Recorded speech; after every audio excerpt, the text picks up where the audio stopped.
नमस्कार मित्रों, मैं कृष्ण कुमार दीक्षित आज आपके समक्ष अपनी शिकागो यात्रा का वर्णन करूंगा। 2015 में एक समाचार पत्र में ये छपा कि अगस्त 2015 से सितंबर 2015 तक शिकागो में स्वामी विवेकानंद आश्रम की ओर से एक आयोजन किया जाएगा। इस आयोजन में पठन और प्रवचन के लिए आप एक लेख लिखिए जो स्वामी विवेकानंद और उनकी शिक्षाओं पर आधारित हो। तो मैंने एक लेख हिंदी में 40 पृष्ठों का लिखा। उस लेख का विषय यह था कि first world countries, America, Europe, UK के जो नागरिक हैं उनके सामने क्या समस्याएं हैं और उनका निदान स्वामी विवेकानंद तथा उनके गुरु परमहंस के द्वारा कैसे किया जा सकता है। लगभग 40 समस्याओं को खोजा और उनके निदान प्रस्तुत किए। इसको अंग्रेजी में ट्रांसलेट करके मैंने संस्था को भेज दिए। 10 दिन के अंदर वहाँ से जवाब आया कि आपका लेख बहुत अच्छा है, इसको स्वीकार किया जाता है, लेकिन ये लेख कलेवर बहुत बड़ा है इसको आप 1/5 संक्षिप्त रूप में करिए और इसे अमेरिकन इंग्लिश में लिखिए। मैंने जवाब दिया कि मुझको अमेरिकन इंग्लिश आती नहीं है, इसको आप अमेरिकन इंग्लिश में ट्रांसलेट कर लीजिए और जहाँ तक संक्षिप्त करने की बात है आप अपने आप इस लेख को संक्षिप्त कर लीजिए, कुछ हिस्से काट दीजिए, लेकिन कोई भी हिस्सा आप अपनी तरफ से जोड़ेंगे नहीं। अगर जोड़ रहे हैं तो मुझसे परमिशन ले लीजिए। कुछ दिनों के बाद उन्होंने अमेरिकन इंग्लिश में इसे लिख करके और संक्षिप्त करके मेरे पास स्वीकृति के लिए भेजा। मैंने स्वीकृति दे दी। कुछ दिनों के बाद वहाँ जवाब आया कि लेख इतना अच्छा है आपका कि इसको पढ़ने के लिए शिकागो में आपको बुलाया जाएगा और आपके रहने खाने का इंतज़ाम, लगभग 10 दिनों का इंतज़ाम हम करेंगे, आप कृपया आने की स्वीकृति दे दें। मैंने सहर्ष स्वीकृति दे दी। जब मैं अगस्त 2015 में शिकागो के लिए जिगार जा रहा था तो हमारा प्लेन पहले न्यूयॉर्क में रुकता है, फिर न्यूयॉर्क से प्लेन बदलना पड़ता है। तो न्यूयॉर्क जाते समय प्लेन में ही एयर होस्टेस ने मुझसे कहा कि आपके बारे में एक संदेश है कि आपको सीधे शिकागो नहीं जाना है, पहले आप न्यूयॉर्क में रुकेंगे और न्यू जर्सी में जो स्वामी विवेकानंद का आश्रम है उसने रिक्वेस्ट की है कि 2 दिन आप वहाँ रुकेंगे, वहाँ प्रवचन देने के बाद फिर आपको वो शिकागो बुलाएंगे। मुझे बड़ा अजीब लगा। जैसे मैं प्लेन से उतरा, एयरपोर्ट में न्यू जर्सी के आश्रम के लोग मिले और उन्होंने कहा कि आप 2 दिन के लिए न्यू जर्सी रुक जाइए, वहाँ के आश्रम में आपका प्रवचन होना है। मैंने कहा कि मेरा तो रिजर्वेशन शिकागो के लिए है आज ही का। बोले ये हमने सब व्यवस्था कर ली है और शिकागो वालों से पूछ भी लिया है।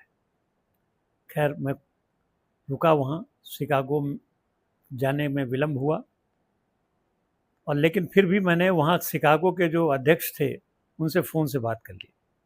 2 दिन न्यू जर्सी में स्वामी विवेकानंद के आश्रम में रुकने के बाद फिर मैं जब शिकागो गया तो मुझको बड़ा कठिन अनुभव हो रहा था। मेरी इतनी लंबी पहले यात्रा थी, मैं अमेरिका एक बार जब हो आया था, लेकिन बहुत अधिक ठंडक थी अगस्त महीने में और हवा बहुत तेज़ चल रही थी। विंडी सिटी है, इतनी तेज़ हवा थी कि अगर आप मोबाइल हाथ में पकड़े हुए हैं और आपने ज़ोर से नहीं पकड़ा तो वो मोबाइल सड़क में या पानी में गिर जाएगा।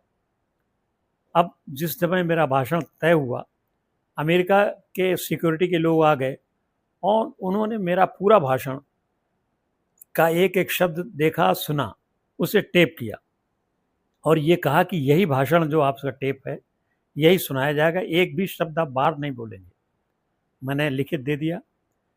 जब मैं खड़ा हुआ तो एक तरफ अमेरिका का झंडा लगा है, एक तरफ भारत का झंडा लगा है और मैं स्वामी विवेकानंद के भगवा वस्त्रों में भाषण देने खड़ा हुआ। टोपी टर्बन मैंने पहनी नहीं थी, तो नीचे मंच आवाज़ आई कि टर्बन टर्बन अर्थात पगड़ी बांधिए। तो मैंने जवाब दिया कि मैं स्वामी विवेकानंद नहीं हूँ, मैं स्वामी विवेकानंद का शिष्य हूँ। उनकी आज्ञा पालन के लिए मैंने कमर में पटका बांध लिया है और मैं उनका पालन करूँगा। लेकिन पब्लिक मानी नहीं और वो पटका खोल के अध्यक्ष जो वहाँ के थे उन्होंने मेरी पगड़ी बांधना शुरू किया। वो बांध नहीं पा रहे थे तो मैंने 2 मिनट में पगड़ी बांध दी। नीचे से बहुत तालियां हुई और मेरा पूरा भाषण एकाग्रचित्त लोग सुनते रहे। बाद में ये पता चला कि मैं जो बोल रहा था वो अनाउंस नहीं हो रहा था। अनाउंस वो हो रहा था जो वहाँ की सिक्योरिटी ने मेरा पहले भाषण टेप किया था, वो अनाउंस हो रहा था। ये भाषण जो है art institute of Chicago, downtown Chicago में है, जहाँ स्वामी जी ने फुलटन हॉल में भाषण दिया था 1893 में 11 सितंबर को। उसी को रिन्यू करके बनाया गया है और उसकी सीढ़ियों पर स्वामी विवेकानंद का प्रवचन लिखा हुआ है। बहुत अच्छा लगा। एकाग्रचित्त सुनने के बाद पत्रकारों ने कहा कि हम आपसे कुछ प्रश्न पूछना चाहते हैं। मैं उस समय तैयार नहीं था, तो मैंने ऑर्गेनाइजर से कहा कि देखिए, मैं अभी इन प्रश्नों का उत्तर नहीं दे सकता। पत्रकारों से कहिए कि वो अपने प्रश्न लिखित रूप में दे दें, तो कल अथवा परसों मैं इन प्रश्नों का उत्तर पढ़ करके समझ करके दूंगा। तो पत्रकारों ने लगभग 20 प्रश्न लिखे और मुझे दे दिए। इतने कठिन प्रश्न थे, जैसे मैं बताऊं। पहला सवाल जो था, वहाँ की प्रतिष्ठित अंग्रेजी पत्रिका ने लिखा कि स्वामी विवेकानंद ये 1893 में यहाँ आए थे। अमेरिका में वो 2-3 साल रुके। उस समय 1893 का बहुत समय बीत चुका है। वर्तमान में फर्स्ट वर्ल्ड कंट्रीज की क्या परेशानियां हैं, स्वामी विवेकानंद उस समय कैसे जानते थे, उसका हल कैसे प्रस्तुत कर सकते हैं।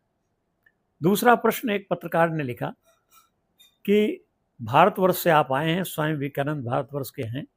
इस समय भारतवर्ष में 40-50 गुरु का नाम लिया जाता है। वो अपने को स्वयं भगवान मानते हैं और तमाम गुरु और तमाम भगवान वहाँ पैदा हैं। इस समय आप स्वामी विवेकानंद को भारत में कितना मानते हैं? आप हमसे तो कह रहे हैं कि स्वामी विवेकानंद की शिक्षाएं मानिए, लेकिन आप वास्तव में स्वामी विवेकानंद को कितने प्रतिशत मानते हैं? इस तरह के थे। मैंने अध्ययन करके एक एक प्रश्न का उत्तर दिया। सब लोगों ने बहुत सराहा। मैंने कहा कि स्वामी विवेकानंद त्रिकालदर्शी थे और वो सार्वभौमिक थे। उनको ये मालूम था कि आगे चल के यूरोप में फर्स्ट वर्ल्ड कंट्रीज में क्या परेशानियां आएंगी, और उन्होंने एक सामयिक समाधान न दे करके सर्वकालिक समाधान दिया था। दूसरा, जो ये बात है कि भारतवर्ष में वहाँ के लोग स्वामी विवेकानंद को कितना मानते हैं, तो मैंने कहा हमें प्रदर्शन की आवश्यकता नहीं है।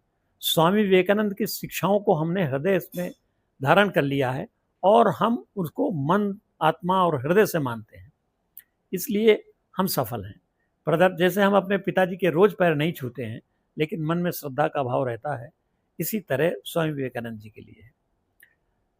और वहाँ का एक मैं और प्रकरण बताऊं।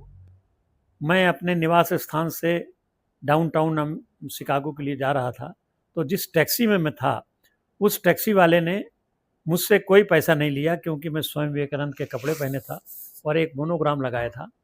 तो उन्होंने कहा, आप कहाँ से आए? मैंने कहा इंडिया से। तो उसने कहा, मैं आपसे कोई पैसा नहीं लूँगा। लगभग $30 का भाड़ा था। तो मैंने पूछा कि तुम ये भाड़ा कहाँ से चुकाओगे? उसने कहा, ये मेरी किराए की टैक्सी है और ये मैं अपनी जेब से दूंगा। स्वामी विवेकानंद ने देश के लिए इतना किया है, अमेरिका में इतना प्रचलित है कि मेरी तरफ से दान मान लीजिए। तो वहाँ का होटल वाले जो भारत के रहने वाले हैं, अमेरिका के लोग भी स्वामी विवेकानंद पर बहुत श्रद्धा करते हैं। वहाँ लगभग 200-250 स्कूल हैं जो स्वामी विवेकानंद जी ने स्थापित किए थे, अभी तक चल रहे हैं और उन स्कूलों की प्रतिष्ठा बहुत अधिक है। जिस घर में मैं रुका था, वहाँ के जो होस्ट थे, उन्होंने मुझसे रिक्वेस्ट की कि एक आप सिफारशी पत्र लिख दीजिए ताकि मेरे बच्चे का एडमिशन स्वामी विवेकानंद जी द्वारा स्थापित स्कूल में हो सके। मैंने संकोच में एक पत्र लिख दिया और मुझे खुशी हुई कि उनके बच्चे का एडमिशन वहाँ हो गया। इस तरह कई स्मृतियाँ हैं। चूँकि ये वीडियो बढ़ न जाए, इसलिए मैं अभी संक्षिप्त करता हूँ।